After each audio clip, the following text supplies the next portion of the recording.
மத்தேயு சுவிசேஷம் 19ஆம் அதிகாரம் 16வது வசனம், நித்திய ஜீவனை அடைவதற்கு நான் எந்த நன்மையை செய்ய வேண்டும். பொதுவாக ஆவிக்குரிய வாழ்க்கையினுடைய டெஸ்டினேஷன், நாம் ஏன் இயேசுவை தேடுகிறோம்? பலமுறை நாம் சொல்லியிருக்கிறோம், இப்பவும் சொல்கிறோம். இயேசுவை தேடுவதற்கு பிரதானமான காரணம் என்ன அப்படின்னா, நித்திய ஜீவனை சுதந்திரிப்பது. உலக பிரகாரமாக பவுல் சொல்கிறார், இம்மைக்காக மாத்திரம் நாம் அவரை தேடுகிறவராக இருப்போமானால் நாம் எப்படி இருப்போம்? பரிதபிக்கப்பட்டவர்களைப் போல இருப்போம். இம்மைக்குரியதுக்காக தேடக்கூடாதா அப்படின்னு கேட்டால், என்னுடைய எக்ஸ்பீரியன்ஸில் சொல்லுவேன், இம்மைக்குரியதெல்லாம் பரலோகம் சர்வசாதாரணமாக தந்துடும். பரலோகம் அதை கேட்க வேண்டிய அவசியமே இருக்காது.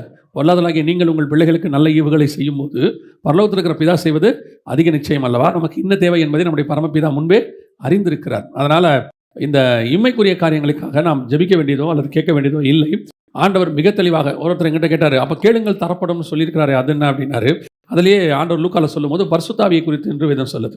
ஸோ அதனால் கீழானவைகள் அல்ல மேலானவைகளே நாடுகள். அப்போ நம்ம ஏன் சபைக்கு வரோம், ஏன் இயேசு கிறிஸ்துவை தேடுகிறோம் அப்படின்னா, வேற யாராலையுமே முடியாத ஒரு விஷயத்தை அவர் ஒருத்தரால் மட்டும்தான் முடியும், நித்திய ஜீவனுக்குள் பிரவேசிப்பது. வேற யாராலையும் நித்திய ஜீவனுக்குள்ளே கூட்டிகிட்டு போகவே முடியாது. ஏன்னா இன்னைக்கு அநேக காரியங்கள் சொல்கிறாங்களே ஒழிய, வானத்திலிருந்து வந்தவரும் வானத்துக்கு ஏறி போனவரும் அவர் ஒருவர் மட்டும்தான் இருக்கிறார். வேற யாருமே அதனால தான் அவர் சொன்னார், நானே வழியும். நானும் வழியும் சொல்லலை, நானே வழியும் சத்தியமும் ஜீவனுமாய் இருக்கிறேன். அப்போ இந்த நித்திய ஜீவன் இதை தான் சபை ஃபோக்கஸ் பண்ணணும். மற்றதை ஃபோக்கஸ் பண்ண வேண்டிய அவசியம் இல்லையானா அது தானாக வந்துடும். அதை நம்ம அதுக்காக நம்ம காத்திருக்க வேண்டிய அவசியம்லாம் இல்லை. அதெல்லாம் எப்படி நம்மளை கேட்காமையே காலையில் சூரியன் அனுப்பி விட்டுறாரு, அது பாட்டு தானாக காலையில் உதிக்கி நம்மளாம் கேட்டோமா? இல்லை, அது பாட்டு பூமி அது பாட்டு சுற்றிக்கிட்டு இருக்கு, சூரியன் வருது, சந்திரன் வருது, எல்லாம் வருது. அந்த மாதிரி அவ்வளோ பெரிய ஜைஜாண்டிக்காக ஒரு விஷயத்தையே செய்வார்னா, நம்ம வாழ்க்கைக்கு தேவையானதுன்னா ஒரு 3 வேளை சாப்பாடு இவ்வளோ தானே, அது டெய்லி வரும், எங்கேருந்து வேணால் வரும், எப்படி வேணாலும் வரும். கர்த்தர் செய்ய வல்லமை உள்ளவராக இருக்கிறார். ஆனால் நம்முடைய கான்சன்ட்ரேஷன் முழுக்க நித்திய ஜீவனில் தான் இருக்கணும். எப்போ வருகை வரும், எப்போ ஆண்டவர் வருவார், இல்லை அதுக்கு முன்னாடி எப்போ போனாலும் பரலோகத்துக்குள்ளே பிரவேசிக்கணும் அப்படிங்கிறது இருக்கணும். அப்போ அந்த நித்திய ஜீவனை சுதந்திரிப்பது என்பது தான் இருக்கிறதுலையே கடினமான ஒரு விஷயம். இது ஆண்டவர் சொல்லும் போது இதே காரியத்தை பின்னாடி பேதுரு கேட்கும்போது, இது மனுஷனால் கூடாதது தான் அப்படிங்கிறார். அதே கீழே சொல்லும் போது இது மனுஷனால் கூடாதது தான் அப்படிங்கிறார். ஆனால் தேவனால் எல்லாம் கூடும் அப்படின்றது. அப்போ நித்திய ஜீவனை பரலோகத்துக்கு போகிறது, எட்டர்னல் அப்படிங்கிறதான விஷயத்தை சுதந்திரிப்பதற்கு நாம் என்ன செய்ய வேண்டும் அப்படிங்கிறதான் நாம் இன்னைக்கு பார்க்க போகிறோம். நமக்கு தெரிந்திருக்கிறபடி இயேசு கிறிஸ்து பரலோகத்திற்கு எடுத்துக்கொள்ளப்பட்டார். நம்ம எல்லாருக்குமே தெரியும், பிதாவின் வலது பாரசத்தில் உட்கார்ந்தார். இதை தவிர்த்து பரலோகத்துக்குள்ளே பிரவேசிக்கிறது, இயேசு கிறிஸ்துவுக்கு முன்னாடி இந்த நித்திய ஜீவனை சுதந்திரிக்கிறது யாருன்னு கேட்டிங்கன்னா, ஒரே ஒரு ஆளை குறித்து தான் பரலோகத்துக்குள் பிரவேசித்தார்னு இருக்கு. 2 ராஜாக்களின் புஸ்தகம் 2ஆம் அதிகாரம் 11வது வசனம் வாசிங்க. அவர்கள் பேசிக்கொண்டு நடந்து போகையில், இதோ அக்கினி ரதமும் அக்கினி குதிரைகளும் அவர்கள் நடுவாக வந்து இருவரையும் பிரித்தது. எலியா சுழல் காற்றிலே பரலோகத்திற்கு ஏறி போனான். சுழல் காற்றிலே பரலோகத்திற்கு ஏறி போனான். நம்ம என்ன சொல்லணும்னா, பரலோகத்திற்கு போனவர் அவர் ஒருவரை தவிர வேறு ஒருவரும் இல்லை அப்படின்னு இருக்கிறது. ஆனால் இந்த வசனம் அவர் பரலோகத்திற்கு ஏறி போனான் அப்படின்னு ரொம்ப தெளிவாக இருக்கிறது. ஆனால் நாமும் என்ன பார்க்கணும்னா, பரலோகத்துக்கு போனான் அப்படின்னு தெளிவாக சொல்கிற ஒரே ஒரு ஆள் பைபிளில் யாருன்னா எலியாவை குறித்து தான் இருக்குது. பழைய ஏற்பாட்டில் நான் சொல்கிறேன், எலியாவை குறித்து தான் சொல்லப்பட்டிருக்கிறது. அதுக்கு முன்னாடி உள்ள எல்லா பரிசுத்தவான்களும் யாரை வேணாலும் எடுத்துக்கொள்ளுங்க, மிக முக்கியமாக எல்லாருமே பாதாளத்துக்கு போனாங்க அப்படின்னு அவங்க சொல்லுவாங்க. யாக்கோபிலிருந்து, அப்புறம் யோபுலேருந்து, சங்கீதக்காரன்லேருந்து எல்லாருமே சொல்லும்போது, தேவரீர் எங்கள் ஆத்மாவை தாழ்ந்த பாதாளத்திற்கு தப்புவித்தீர் அப்படிம்பாங்க. யாக்கோபு சொல்வார், என் நரைமயிரை துக்கத்தோடு கூட பாதாளத்தில் இறங்க பண்ணுகிறீர்கள். இன்னொரு இடத்துல சொல்லுவாங்க, நான் பாதாளத்தில் போய் என் படுக்கையை போட்டாலும். ஸோ அவங்களுக்கு பாதாளத்துக்கு போகிறது தான். ஏன்னா இயேசு வர வரைக்கும் நித்திய ஜீவனை சுதந்திரிக்கிறதுக்கு என்ன இல்லை, வழி கிடையாது. அப்போ ஏன்னா அவர் தான் வழி, அவர் வந்தால் தான் போகவே முடியும், அவர் இல்லாமல் போக முடியாது. அப்படி இருக்கும்பொழுது இந்த வசனம் 2 ராஜாக்கள் 2:11 சொல்லுது, சுழல் காற்றிலே ஏறி பரலோகத்திற்கு போனான் அப்படின்னு. அப்போ இந்த பரலோகத்திற்கு போனான் அப்படின்னா, இதை இயேசு அல்லாமல் பரலோகத்துக்கு ஒருத்தன் போயிட்டானா அப்படின்னு சொல்லி பார்த்தீங்கன்னு சொன்னால், முதல்ல இந்த பரலோகம் அப்படிங்கிறது எதை குறிக்கிறது? நான் 2 காரியத்தை இதில் சொல்லிட்டு அப்புறமா செய்திக்குள்ள போகிறேன். பரலோகம் என்பது இங்கே என்ன குறிக்குது அப்படின்னு கேட்டிங்கன்னா, பரலோகம் அப்படின்னா என்ன அர்த்தம்னா வேற உலகம் அப்படின்னு அர்த்தம். பரலோகம் என்ன அர்த்தம்? வேற உலகம். பரதேசி அப்படின்னா வேற ஊர்க்காரன் அப்படின்னு அர்த்தம். சுதேசி அப்படின்னா சொந்த ஊர்க்காரன் அப்படின்னு அர்த்தம். பரலோகத்திற்கு போனான்னா வேற லோகத்திற்கு போனான் இருக்கு. இந்த பரலோகத்திலே நிறைய இருக்குது அப்படின்னு நம்ம பார்க்குறோம். பரலோகங்களே அவரை துதியுங்கள், வானாதி வானங்களே அவரை துதியுங்கள். அப்போ வானத்தில் நிறைய இருக்குது, 7 வானங்கள் இருக்குன்னு கிளாஸில் நம்ம பார்த்துக்கிட்டு இருக்கிறோம், நம்ம வேத பாடத்தில் பார்த்துக்கிட்டு இருக்கிறோம். அப்போ அவர் ஒரு வானத்திற்கு போனார். அது எதுவாக இருக்கும் அப்படின்னு சொல்லி பார்த்தா, மேக்சிமம் இருக்க வாய்ப்பு என்னவா இருக்குன்னா பாரடைஸ், பரதீசி அப்படிங்கிற ஆவிகள் இளைப்பாற இடத்துக்கு தான் என்ன செய்ய முடியும், போக முடியும். ஏன்னு சொன்னால் இயேசு கிறிஸ்து மரித்து உயிர்த்தெழுந்த பிறகு காவல் உள்ள ஆவிகளுக்கு பிரசங்கித்து அவர்களை இறை கவ்விக்கொண்டு ஏறி போனார். கல்லறைகள் திறக்கப்பட்டது. இன்று நீ என்னோடு கூட பரதீசியில் இருப்பாய் அப்படின்னு கல்லனை பார்த்து சொன்னார். ஸோ அப்போ பழைய ஏற்பாட்டு பரிசுத்தவான்களை இயேசு கிறிஸ்துவின் காலத்துக்கு பிறகு எங்கே கூட்டிகிட்டு போயிட்டாரு? பாரடைஸ் கூட்டு போயிட்டார். அந்த பாரடைஸுக்கு தான் முன்பதாகவே எலியா போனார். அதுதான் பரலோகம் அப்படின்னு சொல்லப்படுது. வேற உலகத்திற்கு, நாம நினைக்கக்கூடிய பிதாவாகிய தேவன் இருக்கிற பரலோகத்திற்கு அவர் போகலை. அங்கே அவரை தவிர வேற ஒருவரும் பிரவேசிக்கவில்லை. இயேசு கிறிஸ்து தான் அவருடைய வலது பரிசத்தில் உட்கார்ந்தார். மற்றபடி மாம்சத்தில் பிறந்த ஒருத்தர் கூட அந்த பரலோகத்துக்கு போனதில்லை. வசனத்தின்படி யார் போனாங்க போல அப்படின்னு பார்த்தா இயேசு கிறிஸ்து மட்டும்தான் போயிருக்கிறாரு. அதற்கப்புறம் யோவானுக்கு அது ஆவியிலே வெளிப்படுத்தப்பட்டது. கர்த்தருடைய நாளில் நான் ஆவிக்குள்ளானேன், அப்பதான் அது அவங்களுக்கு வெளிப்படுத்தப்பட்டது. ஸோ அப்போ இந்த பரலோகம் அப்படின்னு எலியா சொல்லக்கூடியது எது அப்படின்னு கேட்டிங்கன்னா எட்டர்னல் லைஃப் தான், நித்திய ஜீவன் தான். அது பாரடைஸ்க்கு போயிட்டாரு. ஏன்னா பரதீசின் மத்தியில் தான் என்ன இருக்குது? ஜீவ விருட்சத்தின் கனியை புசிக்க கொடுப்பேன். வெளிப்படுத்தல் 2:7 இருக்குது. ஆவியானவர் சபைகளுக்கு சொல்லுகிறதை காதுள்ளவன் கேட்க கடவன். ஜெயம் கொள்ளுகிறவன் எவனோ அவனுக்கு ஜீவ விருட்சத்தின் கனியை, ஜீவ விருட்சம் அப்படின்னா நித்திய ஜீவனை கொடுக்குறதுன்னு அர்த்தம். ஜீவ விருட்சத்தை பற்றி அதை பறித்து புசித்து என்றென்றைக்கும் உயிரோடு கூட இராதபடிக்கு அப்படின்னா என்ன அர்த்தம்னா, அந்த ஜீவ விருட்சம் அப்படின்னா மரம், அதில் உள்ளது ஜீவ பழம். அதை சாப்பிட்றவங்க என்றென்றைக்கும் உயிரோடு இருப்பாங்க. அது எங்கே இருக்குன்னா பரதீசியில் இருக்குது, நடுவில் இருக்குன்னு இயேசு சொல்கிறாரு.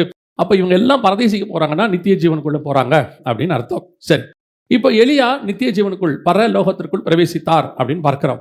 ஆனால் எலியா இயேசு கிறிஸ்து வருவதற்கு முன்பதாகவே பரலோகத்துக்கு போனாருங்கிறதுக்கான வேர்டு ஏன் யூஸ் பண்ணியிருக்கிறாங்கன்னு கேட்டிங்கன்னா, எலியாவை நாம் ஒவ்வொரு கேரக்டரையும் நீங்கள் பழைய ஏற்பாட்டில் பார்க்கும்போது ஒவ்வொரு விஷயம் உங்களுக்கு சொல்லும். உதாரணமாக ஈசாக்கை இயேசு கிறிஸ்து ஒப்புமையாக நம்ம என்ன செய்கிறோம் பார்க்கிறோம். அப்புறம் சாராளையும் ஆகாரையும் நாம் 2 பிரமாணம் என்று கலாத்தியர்கள் நிருபம் சொல்லுகிறது. அப்புறம் மன்னாவை ஞான போஜனம்ங்குது, கண்மலை தண்ணியை ஞான பானம் அப்படின்னு சொல்லுது. ஒவ்வொன்றுத்துக்கும் பழைய ஏற்பாட்டில் என்ன இருக்குது?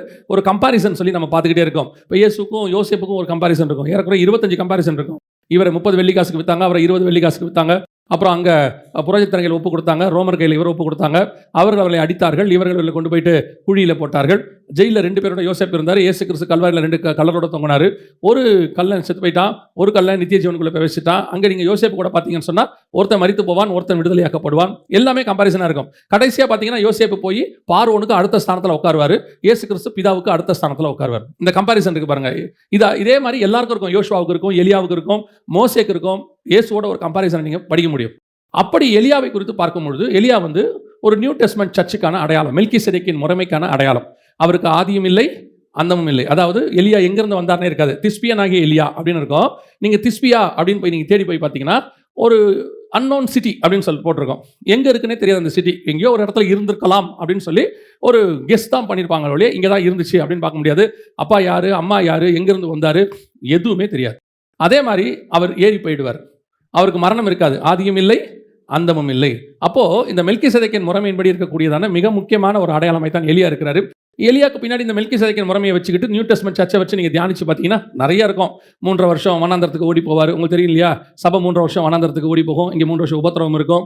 இந்த மாதிரி எலியாவுக்கும் நியூ டெஸ்ட்மென்ட் சர்ச்சுக்கும் நிறைய கம்பாரிசன் இருக்குது. ஆனால் இன்றைக்கி நம்ம என்ன பார்க்க போகிறோம்னா, எப்படி இந்த எலியா பரலோகத்திற்கு போனார், அதான் ரொம்ப முக்கியம். ஸோ அவர் நியூ டெஸ்ட்மென்ட் சர்ச்சுக்கு அடையாளமாக இருக்கிறார். அதனால் அவர் பரலோகத்துக்கு போனார்னு நாங்கள் சொல்லப்பட்டிருக்கு.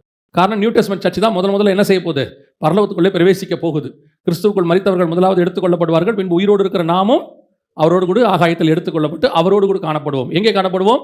வெளிப்படுத்தல் 7:9 சொன்னது, சிங்காசனத்திற்கு முன்பாகவும் ஆட்டுக்குட்டியானவருக்கு முன்பாகவும். ஸோ நம்ம தான் ஃபர்ஸ்ட் பரலோகத்துக்குள்ளே பிரவேசிக்கிற சர்ச்சாக இருக்கிறோம். நம்மனா நியூ டெஸ்ட்மென்ட் சர்ச். ஸோ நம்ம தான் அதில் பிரவேசிக்கிறவங்களாக இருக்கிறோம். அப்படி இருக்கும்போது எலியா எப்படி இதற்குள் பிரவேசித்தார்? எலியாவை குறித்து யாக்கோபின் புஸ்தகம் சொல்லுகிறது. 5ஆம் அதிகாரம் யாக்கோபு 5:17-18 குறித்து வாசிங்கள் பார்ப்போம். எலியா என்பவன் நம்மை போல பாடுள்ள மனுஷனாய் இருந்தும், அதான் ரொம்ப இம்பார்ட்டன்ட். எலியா அசாதாரணமான மனுஷன் கிடையாது. இந்த பைபிளில் உள்ள இந்த ஹீரோஸை எல்லாம் நீங்கள் சூப்பர் ஹீரோஸாக பார்க்குறீங்க. சூப்பர் ஹீரோஸ் வேறு. சூப்பர் ஹீரோஸ்னால் யாருன்னா சூப்பர்மேன், ஆண்ட்மேன், இப்படி நிறைய பேர் பசங்க பார்ப்பாங்க. சூப்பர் ஹீரோஸ் அதாவது நேச்சுரலுக்கு அகைன்ஸ்டாக பறப்பாங்க, என்னென்னமோ இருக்கும் அவங்ககிட்ட. எலியா அப்படிப்பட்ட சூப்பர் ஹீரோலாம் கிடையாது. வசனம் தெளிவாக சொல்வது யாக்கோபு 5, எலியா என்பவன் நம்மை போல பாடுள்ள மனுஷனாய் இருந்தும், நான் சாதாரணமான ஒரு மனுஷன். நீங்கள் ஆபிரகாம்ல இருந்து எடுத்துக்கோங்க, அத்தனை பேருமே ஒரு சாதாரணமான ஸ்டார்டிங், நம்மளை போல தான். நம்ம இன்னும் கேட்டால் நம்மளை விட இன்னும் கொஞ்சம் மோசமான நிலைமையில் ஆரம்பித்தவங்களாம் இருக்கிறாங்க. அதில் எடுத்துட்டு நீங்கள் பாருங்கள், ஒவ்வொருத்தருக்கு பின்னாடியும் ஒரு தேவ திட்டம் இருக்கும். அந்த தேவ திட்டம் முடியும் போது பார்த்தீங்கன்னா அவங்க அசாதாரணமான மனுஷனாய் மாறி இருப்பார்கள். அது நோவாவாக இருக்கட்டும். நோவா கிட்ட உலகத்தையே காப்பாற்றுற ஒரு பிளான் இருக்குது, ஆண்டவர் வச்சிருக்கிறார் அவன் மேலே. ஆனால் ஆரம்பிக்கும் போது நோவா பாருங்கள், சாதாரண ஒரு மனுஷன். அதே மாதிரி தான் இவரை நீங்கள் எடுத்துக்கோங்க, ஆபிரகாம் எடுத்துக்கோங்க. பாபிலோனில் எங்கேயோ ஒரு இடத்துல சாதாரணமாக இருந்த மனுஷன். ஆனால் அவர் மேலே தான் பரலோகத்திற்கு ஜனங்களை கூட்டிகிட்டு போகிற கிறிஸ்துவின் மேல் உள்ள பிரமாணம் இருக்குது.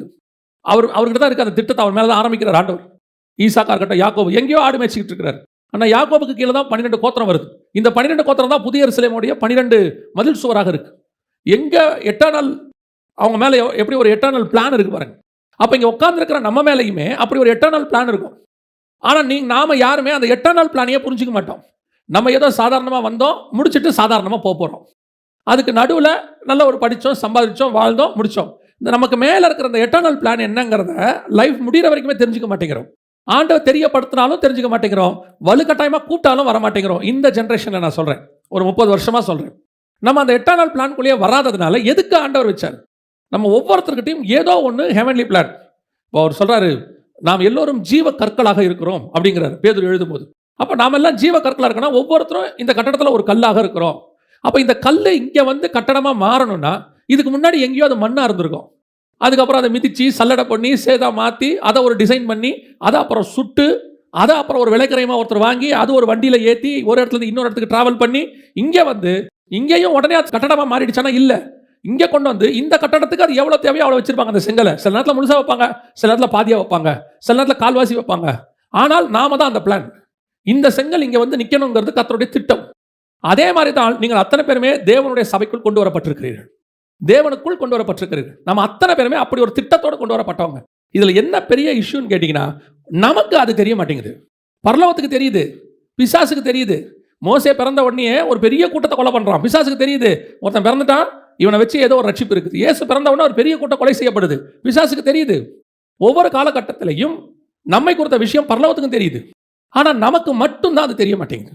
என்னை வச்சு கர்த்தர் ஒரு பெரிய பிளான் வச்சிருக்கிறாரு, என்னை கொண்டு மட்டும்தான் அதை செய்ய முடியும், நான் அப்படி பிரத்யேகமாய் படைக்கப்பட்டவன். நமக்கு அது தெரியணும். நம்ம என்ன நினச்சிக்கிறோம் தெரியுமா? 18 வயசில் 20 வயசில் 25 வயசில் இயேசுவை நான் ஏற்றுக்கிட்டேன், அதுக்கப்புறம் கொஞ்ச நாள் சர்ச்சுக்கெல்லாம் போனேன், அதுக்கப்புறமா கொஞ்ச நாள் இருந்துட்டு ஆண்டவர் எனக்கு கொடுத்தாரு ஏதோ ஒரு ஊழியம். இல்லை, நம்ம ரிவர்ஸில் பார்க்குறோம். ஆசாரிப்பு கூடாரத்தில் போய் நின்னீங்கன்னா நம்ம வெளியே இருந்து ஆண்டவரை பார்ப்போம். பலிபீடம், பரிசுத்த ஸ்தலம், மகா பரிசுத்தலம். ஆனால் ஆண்டவர் உள்ளேருந்து வெளியே பார்ப்பார். மகா பரிசுத்தலம், பரிசுத்த ஸ்தலம், பலிபீடம், அப்படி தான் பார்ப்பார்.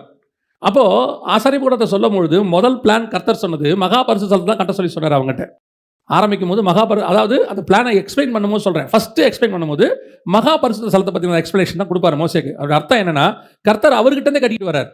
அப்போ அதே மாதிரி தான் நம்மளை படைக்கும் போது நம்ம எப்படி பார்க்குறோன்னா, 18 வயசில் ரட்சிக்கப்பட்டேன், அதுக்கப்புறம் இயேசுவை ஏற்றுக்கிட்டேன், அதுக்கப்புறம் ஒரு நாள் எனக்கு ஆண்டவர் ஞானஸ்தானம் எடுத்தேன், அபிஷேகம் பெற்றேன், இப்படி யோசிக்கிறோம். ஆனால் பரலோகம் எப்படி யோசிக்குதுன்னா, நான் பிறக்கும் போதே ஒரு தீர்க்கதரிசியாக எரேமியாவை அனுப்பியிருக்கிறேன், அவன் இந்த வயசில் சிதேக்கியாக்கு முன்னாடி போய் இப்படி தீர்க்கதரிசனம் சொல்லுவான், பாபிலோன் அழிவை பற்றி சொல்லுவான், அதற்காக அவன் இந்த தாய் தகப்பன் இதில் பிறக்கப்பட்டான். ரிவர்ஸில் பார்ப்போம் பரலோகம். உன்னை உருவாக்கும் போதே எப்படி உருவாக்கிட்டாரா? தீர்க்கதரிசியாக உருவாக்கிட்டேன். தாவீது பிறக்கும் போதே ராஜாவாக, சிம்சோன் பிறக்கும் போதே இஸ்ரவேலுக்கு ரட்சகனாக, ஒருத்தரையும் இயேசு பிறக்கும் போதே ரட்சகர் பிறந்திருக்கிறார். பிறக்கும் போதே நம்முடைய ஃபியூச்சர் பிளானை எழுதி தான் கத்த ஆரம்பிச்சிருக்கிறார். ஸோ அவர் ரிவர்ஸில் பார்க்குறார். அப்போ நம்ம மேலே இருக்கிற அந்த ஸ்பிரிச்சுவல் பிளான், ஹெவன்லி பிளான், எதற்காக நான் அழைக்கப்பட்டேன், எதற்காக, இன்னும் ஒருபடி மேலே போய் சொல்கிறேன், எதற்காக நான் வந்தேன், ஆண்டவருக்குள்ளேயே வந்தேன், எதுக்கு பிறந்தேன், இப்படி யோசிக்கணும். அப்போ தான் உங்கள் மேலே இருக்கிற ஹெவன்லி பிளான் புரியும். இந்த ஹெவன்லி பிளானை புரிஞ்சிக்காமையே படித்தோம், நல்ல வேலை பார்த்தோம், செட்டில் ஆகிட்டோம், அப்படியே கடைசி வரைக்கும் இப்படியே ஓடிட்டு பீஸ்ஃபுல்லாக இருந்துட்டு தசமாக காணிக்கை கொடுத்துட்டு நம்முடைய ஆவிக்குரிய கடமை நிறைவேறிடுச்சு நீங்கள் நினச்சிங்கன்னா உங்கள் மேலே இருக்கிற ஹெவன்லி பிளான் உங்களுக்கு தெரியாது, நீங்கள் செஞ்சு முடிக்க முடியாது. ஏன்னா நீங்களும் நானும் வரப்போகிற புதிய எருசலேமில் ஒரு பிளானாக இருக்கிறோம், ஒரு அங்கமாக இருக்கிறோம். அப்போ நாம் அதற்காக இப்போ ரெடி ஆக்கிக்கிட்டு இருக்கிறோம். எப்படி ஏவாளை தோட்டத்துக்கு வெளியே வச்சு ரெடி பண்ணி உள்ளே கூட்டு வந்தாரோ, நம்மளை பூமியில் வச்சு ரெடி பண்ணி பரலோகத்துக்கு கூட்டிட்டு போகிறார். அப்போ நான் என்ன பரலோகத்தோட திட்டத்துக்கு இங்கே ரெடி ஆகிறேன்னு நமக்கு தெரியணும்ல. அப்போ நான் முதல்ல பரலோகத்துக்கு போகிறத பார்த்தா எனக்கு என்ன இருக்கணும்?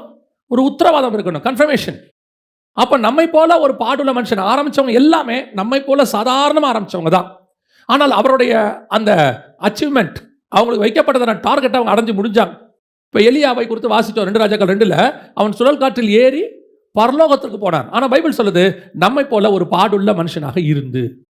அப்போ எப்படி ஒரு பாடுள்ள மனுஷன் நித்திய ஜீவனில் பிரவேசிப்பது அரிதுன்னு பைபிள் சொல்லுது. மனுஷனால் கூடாதது தான் இயேசு சொல்றார், மனுஷனால் கூடாதது தான். அவ்வளோ கஷ்டமான அந்த நித்திய ஜீவன் பெறத ஒரு சாதாரண பாடுள்ள மனுஷனா பிறந்து எப்படி எலியாவால் அச்சீவ் பண்ண முடிஞ்சிச்சு அப்படின்னு சொல்லி ஒரு ஜேர்னி, எலியாவுடைய ஜேர்னியை பார்த்தபோது அவன் எப்படி அதை அட்டைன் பண்ணான் அப்படின்ற போது கர்த்தர் அவனை ஒவ்வொரு இடமாக கொண்டு போகிறார். 1 ராஜாக்களின் புஸ்தகம் 17ஆம் அதிகாரம் 2, 3, 4 வசனங்களை வாசி. பின்பு கர்த்தருடைய வார்த்தை அவனுக்கு உண்டாயிற்று. அவர், நீ இவ்விடத்தை விட்டு கீழ்த்திசையை நோக்கி போய் யோர்தானுக்கு நேராயிருக்கிற கேரீத் ஆற்றண்டையில் ஒளித்துக் கொண்டிரு, அந்த ஆற்றின் தண்ணீரை குடிப்பாய், அங்கே உன்னை போஷிக்க காகங்களுக்கு கட்டளையிடுவேன் என்றார். இதுதான் ஃபர்ஸ்ட் எலியாவுக்கு கத்தர் வச்சிருக்கான பிளேஸ். அவர் 2 ராஜாக்கள் 2ல் சுழற்காற்றில் ஏறி பரலோகத்துக்கு போகிறார். அந்த இடத்துக்கு அவர் போய் சேர்றதுக்கு முன்னாடி ஒவ்வொரு இடமா கத்தர் அவரை ஜேர்னி பண்ணி வைக்கிறார். உதாரணமாக இப்போ நீங்கள் கோயம்புத்தூர் போனோம் அப்படின்னா எடுத்த உடனே இப்போ நீங்கள் ஸ்ட்ரெயிட்டாக கோயம்புத்தூரில் போய் அப்படி குதிக்க முடியாது. என்ன பண்ணுவாங்க, முதல்ல இங்கேருந்து நீங்கள் அப்படியே போகணும்.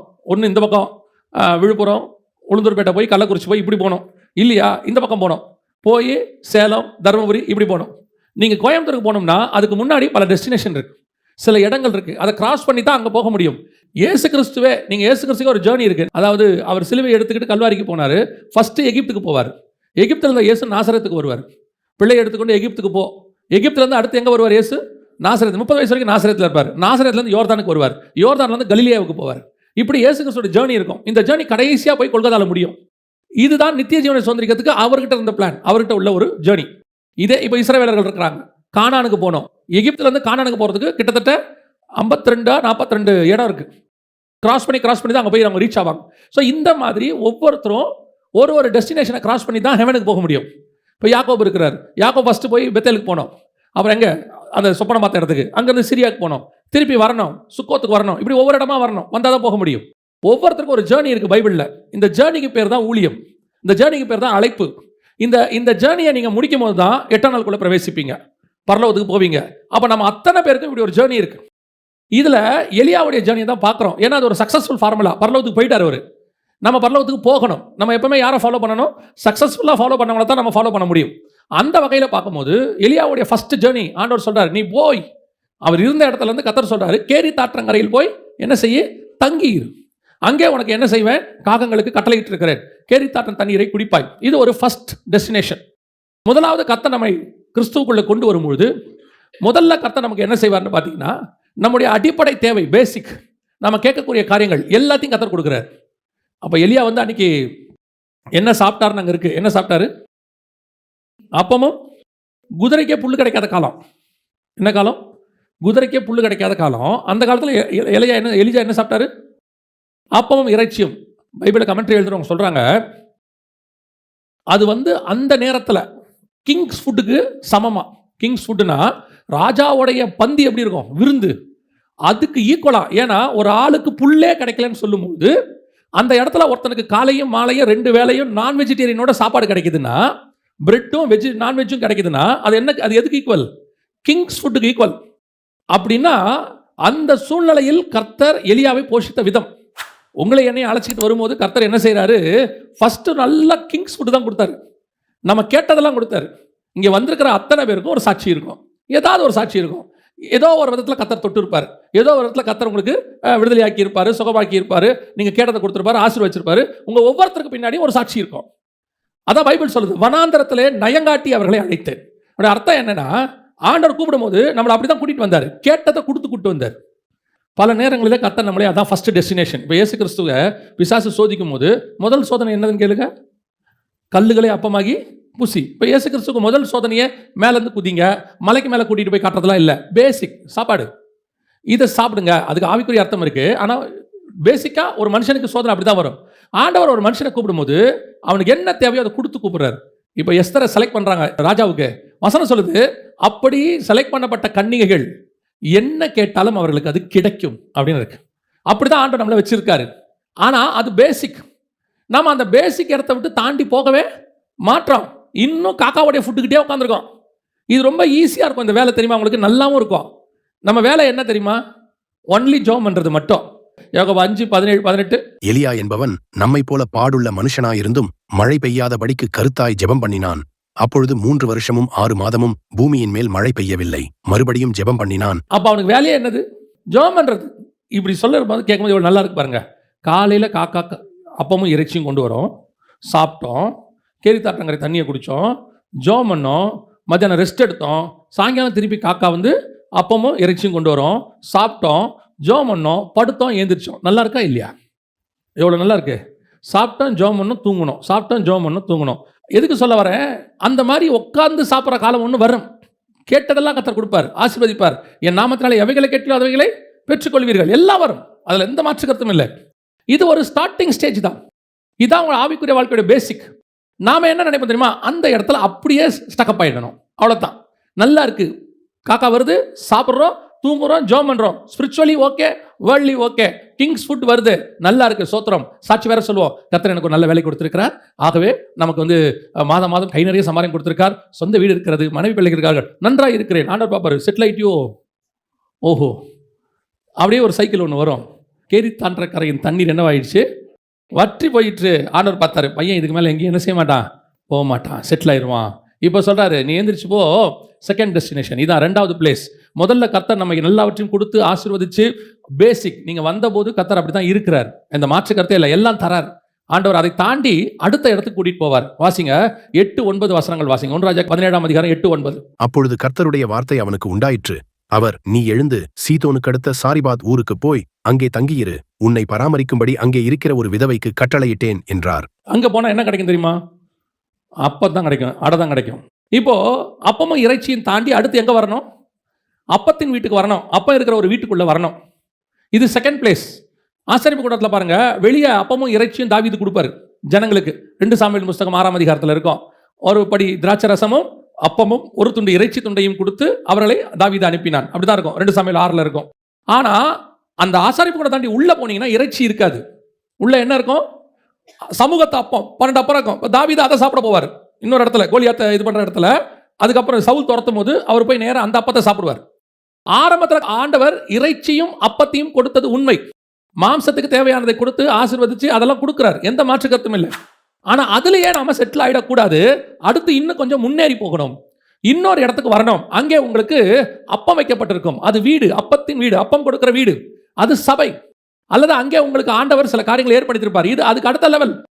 நாம் அந்த இறைச்சி துண்டு டேஸ்ட் இருக்குல்ல, இது எப்பவுமே அடுத்த லெவலுக்கு போக விடாது.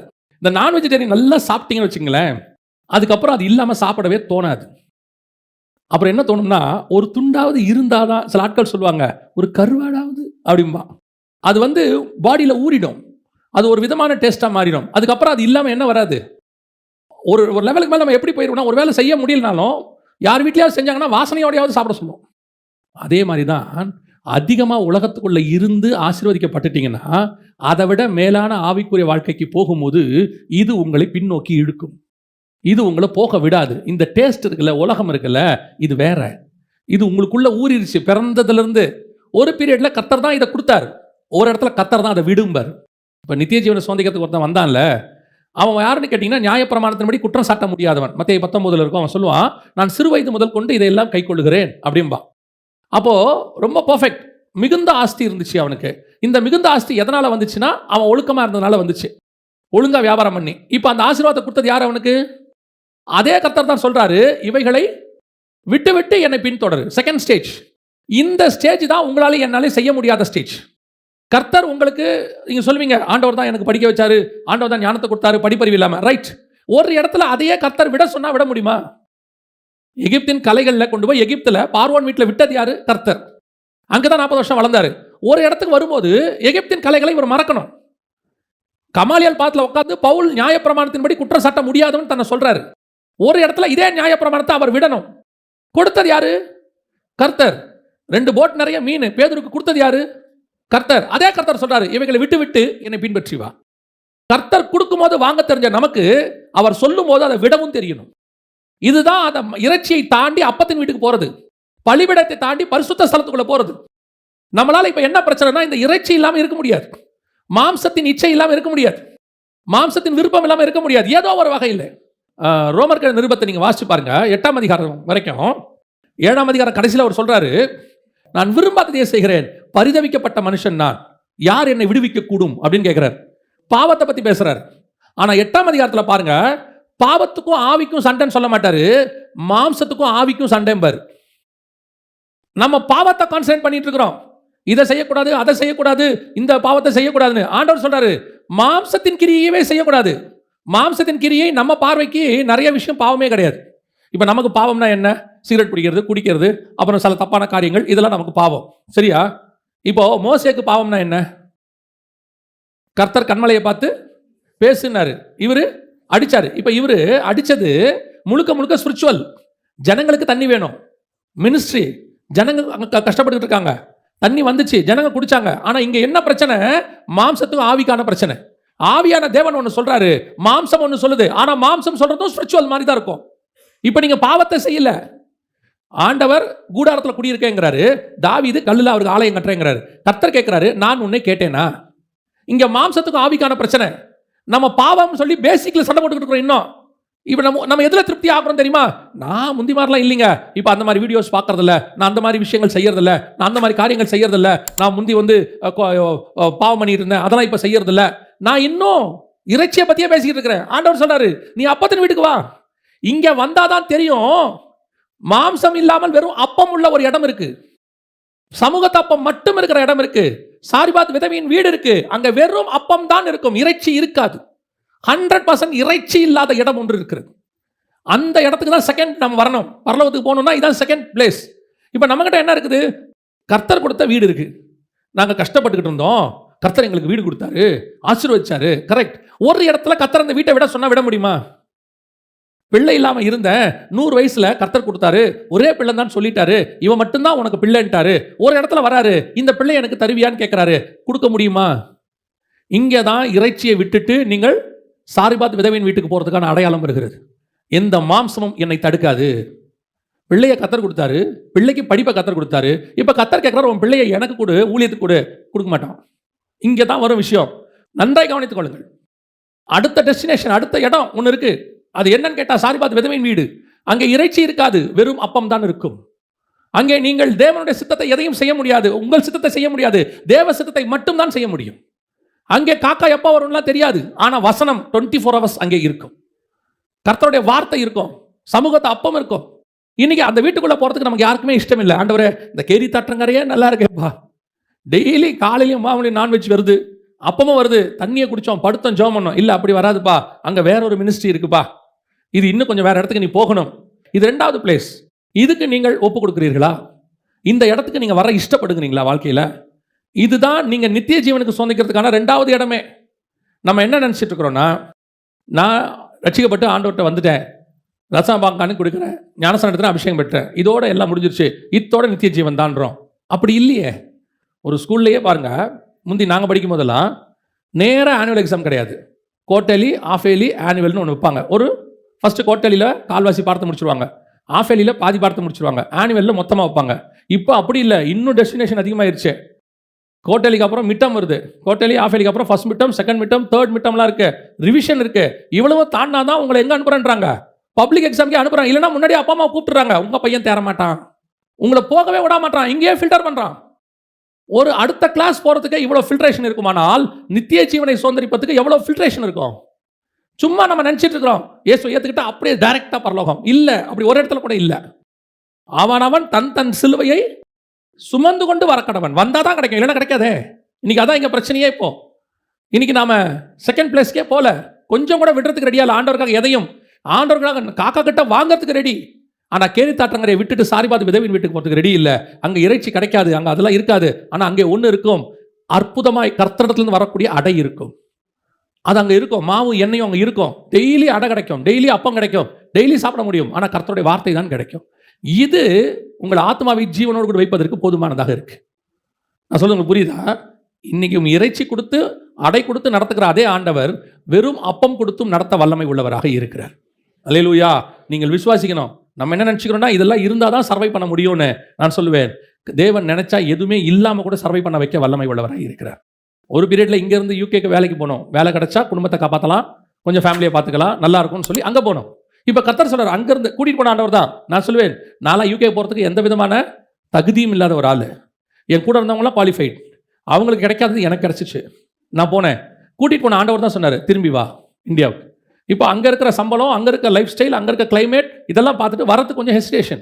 வரலாமா வேணாமா, இருக்கலாமா, அங்கேயே இருந்துடலாமா, நல்லா இருக்குது. ஆண்டவர் சொல்றார், இங்கே கொண்டு வந்து இப்படி ஆசீர்வதிச்சு உன்னை வாழ வச்சேன் நான், இங்கேருந்து கூட்டிகிட்டு போய் வாழ வைக்க வல்லமை உள்ளவர். அங்கே போனால் என்ன ஆண்டவரே பண்ணுவேன், வேலை இல்லை, ஒன்றும் இல்லை, மினிஸ்ட்ரிக்கு போகிறோம், அடுத்த மாதத்துக்கு என்ன பண்ணுவோம் தெரியாது. ஆனால் கர்த்தர் சொன்னார், நீ போ, நான் பார்த்துக்கிறேன். அழைத்து கொண்டு வந்து 20 வருஷத்துக்கு மேலே ஆயிடுச்சு, 21 வருஷம் ஆக போகுது. அன்னைக்கு அழைத்த கையை பிடிச்ச தேவன் இன்னைக்கும் நடத்த வல்லமை உள்ளவராக இருக்கிறார். இன்னைக்கு யூகே டாலர் கிடையாது, யூகே பவுண்டு கிடையாது, அங்கே இருக்கக்கூடிய எதுவும் கிடையாது. ஆனால் அதை காட்டிலும் மேலான தேவன் இங்கே இருக்கிறார். இங்கே அப்பம் இருக்கிறது, எண்ணெய் இருக்கிறது, இது நடத்துகிறதாக இருக்கிறது. அல்லேலூயா.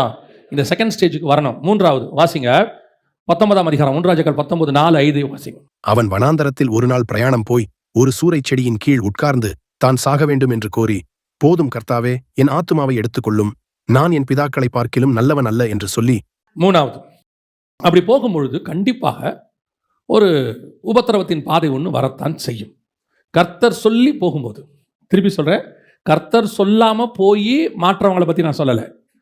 நம்ம இன்னொரு விஷயம் நினச்சிக்கிறோம், கர்த்தர் சொல்லி நான் போகிறேன்னா அதில் எந்த விதமான மேடு பலமும் இருக்காது, அது அப்படியே பர்ஃபெக்டாக இருக்கும், 100% நான் நினைக்கிற ஒரு பிளெஸ்ஸிங் இருக்கும் அப்படின்னு. இல்லை, கர்த்தர் சொல்லி போகும்போது நடுவில் வனாந்தரம் வரும். போதும் கர்த்தாவே சாகரங்கிற நிலை கூட வரும், சூழ்நிலை வரும். இப்போது ஆண்டவர் சொன்னார் ஆபிரகாமுக்கிட்ட ஆகாரை குறித்து சொல்லும் பொழுது, அந்த வேலைக்கார பெண்ணையும் அந்த பிள்ளையும் நீ அனுப்பிவிடு, நான் அவனையும் பெரிய ஜாதியாக்குவேன். ஆண்டவர் சொல்லும் போது இஸ்மவேலுக்காகவும் நீ விண்ணப்பம் பண்ணினபடினாலே, இப்போ கர்த்தர் இவ்வளோ பிளஸ்ஸிங் சொல்லிட்டார் அவனுக்கு. அவர் தான் சொன்னார் நீ அனுப்பிவிடு. அடுத்ததில் நீங்கள் சொல்லும் போது அந்த வேலைக்கார பையன் என்ன செஞ்சிரு, அனுப்பிவிடு. இப்போ ஆபிரகாம் அனுப்பிட்டார், ஒரு துருத்தியில் தண்ணியை வச்சு அப்பத்தை கொடுத்து என்ன செஞ்சிட்டாரு, அனுப்பிட்டார். ஆனால் சூழ்நிலை எங்கே வந்துச்சுன்னு கேட்டிங்கன்னா, திருப்பி போய் சூரச்செடிக்கு கீழே படுக்கிற இடத்துக்கு வந்துச்சு. அவள் தன் பிள்ளையை கொண்டு போய் வனாந்தரத்தில் ஒரு செடியின் கீழ் விட்டு, பிள்ளை சாகிறதை நான் பார்க்க மாட்டேன் என்று சொல்லி கர்த்தர் தான் அனுப்பினார். கர்த்தர் தான் ஆபிரகாம்கிட்ட சொன்னார். அவர் தான் சொன்னார் பிள்ளையை நான் பார்த்துக்கிறேன்னாரு, பெரிய ஜாதியாவான்னு சொன்னார், பிரபுக்கள் 12 பிரபுக்கள் வருவாங்கன்னு சொன்னார். எல்லாம் அவர் சொன்ன வாக்கு தத்தம் தான். ஆனால் நடுவில் என்ன வந்துச்சு, வனாந்தரம் வந்துச்சு, சாகிற நிலைமை வந்துச்சு. பிள்ளை சாகிறதை நான் ஏன் இந்த ரெண்டையும் உங்களுக்கு என்ன சொல்கிறேன்னா, ஏறக்குறைய ரெண்டும் ஒரே இடம் தான். ஆகார் ஓடி போனது பெயர்சபா வனாந்தரம், இவன் ஓடி போனதும் பெயர்சபா வனாந்தரம். எலியா ஓடி போனது நீங்கள் பார்த்தீங்கன்னா பெயர்சபாவின் வனாந்தரத்துக்கு தான் அவர் ஓடி போவார். அவனுக்கு அது தெரிந்தபோது எழுந்து தன் பிராணனை காக்க யூதாவைச் சேர்ந்த பெயர்செபாவுக்கு புறப்பட்டு போய் தன் வேலைக்காரனை அங்கே நிறுத்திவிட்டான். இந்த பெயர்சபா வனாந்தரம் அங்கே அவன் பார்த்தீங்கன்னா அவனும் பெயர்சபா வனாந்தரத்தில் தான் இருப்பான். ஆகாருடைய பையன் இஸ்மவேலும், இவனும் ஒரு சூரச்செடி கீழே இருப்பான், அவனும் ஒரு செடி கீழே தான் இருப்பான். இங்கே ரெண்டும் ஏறக்குறைய ஒரே பிளேஸ் மாதிரி தான் இருக்கும். ரெண்டு பேருமே இவங்க சொல்லி கர்த்தர் சொல்லி போனவங்க தான். இவன் தேவ ஊழியக்காரன், அவனை கர்த்தர் அனுப்ப சொன்னார். உங்களை என்னையும் கர்த்தர் அனுப்புறார், கர்த்தர் தான் கூப்பிட்டுருக்கிறார். நடுவில் நிச்சயம் ஒரு வனாந்தரம் வரும், ஒரு சூரைச்செடி வரும். போதும் கர்த்தாவே நான் சாகிறேங்கிற இடம் வரத்தான் செய்யும். ஆனால் ஒன்று மட்டும் நிச்சயம், அந்த வனாந்தரத்தில், அந்த சோதனையில், அந்த பிரச்சனையில் நீங்களும் நானும் சாக மாட்டோம், சுழல் காற்றில் ஏறி உயிரோடு கூட பரலோகத்துக்கு போவோம். அல்லேலூயா. இதுதான் கர்த்தர் வாக்கு பண்ணுறது. பிரச்சனை வராமல் இருக்கவே இருக்காது, நல்லா தான் போயிட்டு இருக்கோம். நம்ம தான் சாட்சி சொல்லிகிட்டே இருப்போம், ரொம்ப நல்லா ஆண்டவர் ஆசீர்வதிக்கிறாரு. திடீர்னு பார்த்தீங்கன்னா எல்லாமே தலைகீழ மாறுற மாதிரி ஒன்று நடக்கும். ஏன் அப்படி நடக்குது? யோசேப்புக்கு சொல்லியாச்சு சொப்பனத்தை. யோசேப்பு சொப்பனத்தை கேட்டு சும்மா இருந்தால் கூட பரவாயில்ல, அவர் விசுவாசிக்கிறார். அப்பா கிட்ட போய் சொல்கிறாரு. மறுநாள் தன்னுடைய சகோதரரை பார்க்க போகிறாரு. சூழ்நிலை தலைகீழ மாறிடுச்சு. 11 பேர் மட்டும் அடிச்சு விட்டான், குழியில் தூக்கி போட்டான், இஸ்மவேலத்தை வித்துட்டான், எகிப்துக்கு கொண்டு போயாச்சு. எல்லாம் தலைகீழ மாறிடுச்சு. என்னைக்கு? வாக்குத்தத்தம் கிடைச்ச மறுநாள். இதுதான் பல நேரங்களிலே இந்த வனாந்தரம் வரத்தான் செய்யும். இயேசு கிறிஸ்துக்கு புறா வடிவில் ஆவியானவர் இறங்கிட்டார். மத்தேயு 4 இருக்கு, இறங்கிட்டார். இறங்கின உடனே ஆவியானவர் அவரை வனாந்தரத்துக்கு கொண்டு போனார். வனாந்தரத்துக்கு கொண்டு போய் என்ன செய்யறாரு? மார்க் 1 சொல்லுது, அவர் காட்டு மிருகங்களோடு கூட சஞ்சரித்துக் கொண்டிருந்தார். இவர் வந்தது உலகத்தின் பாவத்தை சுமந்து தீர்க்கிறார். இவர் தான் தேவாட்டுக்குட்டின்னு சொல்லியாச்சு. பரிசுத்த ஆவியானவர் உறுதிப்படுத்திட்டார். இருக்கிறதே 3.5 வருஷம். இந்த 3.5 வருஷத்துக்குள்ள உலகத்துடைய மொத்த பாவத்தையும் சுமந்து தீர்க்கணும். ஆனா 40 நாள் அதுக்கு நடுவில் வனாந்தரத்தில் இருந்து தான் ஆகணும். அங்கே சில காட்டு மிருகங்களோடு கர்த்தர் வாழத்தான் வைப்பார். இது சூழ்நிலை. 2ஆம் அதிகாரம் தானியேல் புஸ்தகத்தை வாசிச்சு பாருங்க. முடியும் போது வசனம் சொல்லும், தானியேலை வென்றால் ராஜாவினுடைய கொலு மண்டபத்தில் வைத்தான்னு இருக்கும். எல்லாம் நல்லா போயிட்டு இருக்கு, நல்லா போயிட்டு இருக்கு. பாபிலோன்ல நேபுகாத்நேச்சார் இருக்கிற வரைக்கும் சூப்பரா இருக்கு. தானியேல் நினைச்சிருப்பாரு, ஓகே ரைட், சாகிற வரைக்கும் பிரச்சனை இல்லப்பா, ஒரு ப்ராப்ளம் இல்லை. திடீர்னு ஒரு ராஜா வராரு, தூக்கி சிங்க கம்பியில போட்டான், தலைகீழ மாறிடுச்சு. இன்னைக்கு இருக்கிறது கிங்ஸ் கேட்ல, இன்னொரு நாள் சிங்க கெபி. ஏன் இப்படி ஒரு தலைகீழ வருது? நடக்கும், வாழ்க்கையில வரும். இதுதான் உங்களை என்னையும் உருவாக்குகிற இடம். வனாந்தரம் தான் ஒருத்தனை உருவாக்கும். ஆசீர்வாதம் ஒருத்தனுக்கு சந்தோஷம் கொடுக்கும், வனாந்தரம் ஒருத்தனை உருவாக்கும். நீங்க யோசிச்சு நல்லா பாருங்க. பல நேரங்களில் உபத்திரவங்கள்ல வந்த அனுபவம் இருக்குல்ல, அது லைஃபுக்கும் பாடமா இருக்கும். நமக்கு உபத்திரவத்தில் வந்த அனுபவம், அந்த உபத்திரவ காலத்தில் கொஞ்சம் பேர் நம்ம கூட இருக்கிறான்ல, அவன் தான் நம்ம கூட இருக்கிறதுலே உண்மையான ஆளு. ஆசீர்வாதத்தில் இருக்கிறவன் உபத்திரவத்தில் கூட இருக்கணும். பல நேரத்தில் நம்ம அந்த உபத்திரவத்தை வேணாம்னு நினைக்கிறோம். உபத்திரவம் வேண்டாம், ஆனால் வருவது நல்லது. நான் உபத்திரவப்பட்டது நல்லது, உமது பிரமாணங்களை கற்றுக்கொண்டேன். யோசிச்சு பாருங்க, உபத்திரவப்படாத ஒரு ஆள் பைபிள்ல யார் இருக்கா? உபத்திரவப்படாத ஒரு ஆள் யார் இருக்கா? நல்லா இருக்கிற ஆபிரகாமுக்கே உபத்திரவம் வந்துருச்சு. அவரே பார்த்து ஆண்டவரே சொல்றாரு, நீ பயப்படாதே, நான் உனக்கு கேடகமும் மகா பெரிய பலனுமாய் இருக்கிறேன். அவருக்கே பயம் வந்துருச்சு. ஈசாக்குக்கு சாவடிச்சிருவாங்கன்ற பயம் வந்துருச்சு. தன் மனைவி நிமித்தம் தன்னை என்ன செஞ்சிருவாங்க? கொன்று போடுவார்கள் சொல்லி அவனுக்கு பயம் வந்துருச்சு. 26:7 இருக்குது. அதுக்கப்புறம் அவனுக்கு பயம் வந்துருச்சு. அடுத்து யாக்கோபு வாழ்நாள் ஃபுல்லா பயம். யோசேப்பு அவன் நிலைமை அப்படி. உபத்திரவப்படாதவர்கள் யார்? அந்த சூரை செடி உங்களை உருவாக்கும், அந்த வனாந்தரம் உருவாக்கும். 40 வருஷம் இஸ்ரவேலர்கள் வனாந்தரத்தில் நடந்தாங்க. அவர்களுடைய செருப்பு தேவையே இல்லையாமா, வஸ்திரம் பழுதாகவே இல்லையாமா. ஒரு நாள் வந்தது, பாலும் தேனும் ஓடுகிற தேசத்துக்கு கர்த்தர் கொண்டு போனார். கர்த்தர் நினைச்சிருந்தாருன்னா ரொம்ப ஈஸியாக அவங்களை கானானுக்குள்ள கொண்டு போயிருக்க முடியும். ஆனால் நடுவில் கொஞ்சம் ஆண்டவர் வனாந்தரத்தை அனுமதிக்கிறார். உங்கள் வாழ்க்கையில் பிரச்சனைகள், போராட்டங்கள், சோதனைகள் எந்த அளவுக்கு வரும் தெரியுமா? சாகிற நிலைமைக்கு வரும். போதும் கர்த்தாவே, நான் சாகிறேன், பிள்ளை சாகிறதை நான் பார்க்க மாட்டேன். தானியேலை கேட்பார், ராஜா உன் தேவனாய் கர்த்தர் உன்னை காக்க வல்லவராய் இருந்தாரோ? சாத்ராக் மேஷாக் ஆபேத்நேகோ நெருப்புல தூக்கி சாகிற நிலைமை. ஈசாக்கு கத்திய ஓங்கியாச்சு, சாகிற நிலைமை. யாக்கோபு லாபான் துரத்திட்டு வரான், சாகிற நிலைமை. சாகிற நிலைமை எல்லாருக்கும் வரத்தான் செய்யும். ஆனால் நீங்களும் நானும் சாக மாட்டோம். அதுதான் அதில் இருக்கிறதுலே மிகப்பெரிய விஷயம். கர்த்தர் அதான் நமக்கு வாக்கு பண்ணி இருக்கிறார். எனக்கு ஆண்டவர் சொன்னதான். இஸ்மவேல் யாருன்னு கேட்டீங்கன்னா ஒரு துஷ்ட மனுஷன். துஷ்ட மனுஷன் பைபிள் சொல்லுது 16ஆம் அதிகாரத்தில் அவன் ஒரு துஷ்ட மனுஷனாக இருப்பான் அப்படின்னு இருக்கு. அந்த துஷ்ட மனுஷனே வனாந்தரத்தில் சாகிறத கர்த்தர் விரும்பாம நீரூற்ற உண்டு பண்ணி கொடுப்பாரானால், நீங்களும் நானும் இயேசுவின் ரத்தத்தால் கழுவப்பட்ட நீதிமான்கள், அவருடைய பிள்ளைகளாய் இருக்கிறோம். நீங்களும் நானும் சாகிறதை ஒரு நாளும் கர்த்தர் விரும்ப மாட்டார். நிச்சயம் கர்த்தர் உங்களை என்னையும் கொண்டு வருவார். கர்த்தர் எப்படியோ நடத்துவார். அதுதான் சொல்றேன், வனாந்தரம் எல்லாருக்கும் இருக்கு. யாருக்கு இல்லை வனாந்தரம்? எல்லாருக்கும் இருக்கு. ஆனால் ஒரு நாளும் வனாந்தரம் நம்மை கொன்று போடாது. சூரச்செடியை நாம் கடந்து போக வேண்டிய சிச்சுவேஷன் வரும். போதும் கர்த்தாவேன்னு சொல்ற இடம் வரும். அதோட படுக்கக்கூடாது, எழுந்திருச்சு ஓடணும். கர்த்தர் சொல்வார், எழுந்து நட, நீ பண்ண வேண்டிய தூரம் அதிகம். அல்லேலூயா. அடுத்து வாசிங்க 19ஆம் அதிகாரம் 8-9 வாசிங்க. அப்பொழுது அவன் எழுந்திருந்து புசித்து குடித்து அந்த போஜனத்தின் பலத்தினால் 40 நாள் இரவு பகல் ஓரேப் என்னும் தேவனுடைய பர்வதம் மட்டும் நடந்து போனான். அங்கே அவன் ஒரு கெபிக்குள் போய் தங்கினான். இதோ கர்த்தருடைய வார்த்தை அவனுக்கு உண்டாகி, அவர், எலியாவே, இங்கே உனக்கு என்ன காரியம் என்றார். இப்போ அடுத்து எலியாவுக்கு இந்த பிரச்சனை வந்த உடனே அடுத்து எங்க போயிட்டாரு? கெபிக்கு ஓடிட்டார்.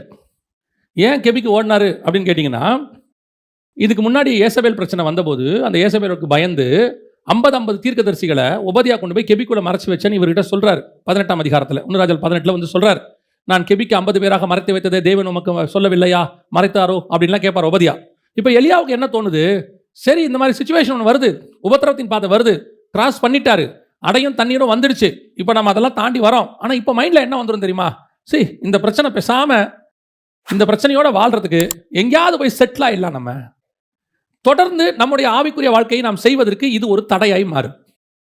உபத்திரவப்பட்டது நல்லது, பிரமாணங்களை கற்றுக்கொண்டோம். ஆனால் அந்த உபத்திரவம் இன்னொன்று செய்யும், பயத்தை கொண்டு வரும். அடுத்து இந்த மாதிரி சிச்சுவேஷனில் என்ன செய்யாது? போகிறதுக்கு அனுமதிக்காது. இப்போ நீங்கள் தேவ சித்தத்தை இங்கே தான் மிஸ் பண்ணுவீங்க. ஓடிட்டே இருக்கிறீங்களா? ஓடிட்டே இருக்கும்போது ஒரு 2-3 பிரச்சனை வந்த உடனே இந்த ரோடே வேண்டாம்ப்பா, பெரிய பிரச்சனையாக இருக்குது, ஆண்டவர் சொல்றார், இதான் ரோடு இல்லை, இந்த ரோட்டில் 2-3 ஸ்பீட் பிரேக்கர் இருக்குது, நீ போ. நம்ம என்ன நினைப்போம் தெரியுமா? இதுக்கு பதிலாக பேசாமல் கூகுள்கிட்ட கேட்டு வேற ரூட்டில் போயிடுவோம். அந்த ரூட்டில் போனோம்னா ஒரு பிரச்சனையும் இருக்காது, நிம்மதியாக போகலாம் அப்படின்னு நம்ம நினச்சிப்போம். ஆனால் இந்த ரூட்டில் தான் கர்த்தர் உங்களுக்கு எனக்கும் ஆசீர்வாதத்தை வைத்திருக்கிறார். இந்த மாதிரி தாண்டிக்கிட்டே தான் போகணும், வேற வழி கிடையாது. இதான் ஃபைனல் டெஸ்டினேஷன். இதே மாதிரி தான் ஓடணும். ஏங்க சாகர வரைக்கும் இருக்குமா? சாகர வரைக்கும் அப்படி தான் இருக்கும்.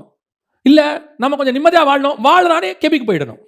50 பேர் உட்காந்துருந்தான் கெபிக்குள்ள, அவனுக்கு உபதியா கொண்டாந்து சாப்பாடு கொடுத்தான். இப்போ பாருங்க, காக்கா கொண்டாந்து சாப்பாடு கொடுத்துச்சு. இப்போ காக்காக்கு பதிலாக யார் கொடுக்குறது? உபதியா கொடுக்குறாரு. அங்கே கேரி தாட்டுறங்க பதிலாக இங்கே கெபி.